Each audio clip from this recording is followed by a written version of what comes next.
কে সাজালো এদের রাজা রানী? ভানু সর্দার।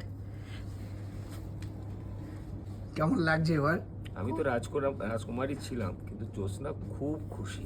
রানী আমিও হয়ে। রাজকুমারীর জন্ম থেকে হ্যাঁ রাজকন্যা। তাই না তাই? হ্যাঁ, কুসুমপুরের রাজকুমারী আমাকে কি করছে? পলাশপুরের দেখো রাজকুমারী। মা তোমার সামনে না তাহলে এটা কি হবে?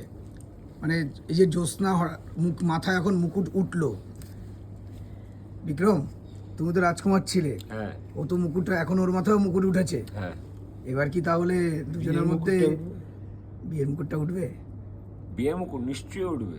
আমি তো আশীর্বাদ করছি ওদেরকে, খুব শীঘ্রই তোমরা বিবাহ বন্ধনে আবদ্ধ হবে। বিক্রম জ্যোৎস্না, বিক্রম জ্যোৎস্না। হ্যাঁ বিক্রম জ্যোৎস্নাই। বিক্রম জ্যোৎস্না, খুব জ্যোৎস্না। বিক্রম জ্যোৎস্না, সত্যি তো?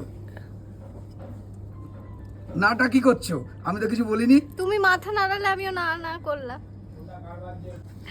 আপনারা সবাই দেখুন জি বাংলা সোনারে সোম থেকে শনি সন্ধে 7:30টায় কি বেদেনী জ্যোৎস্নার অমর প্রেম।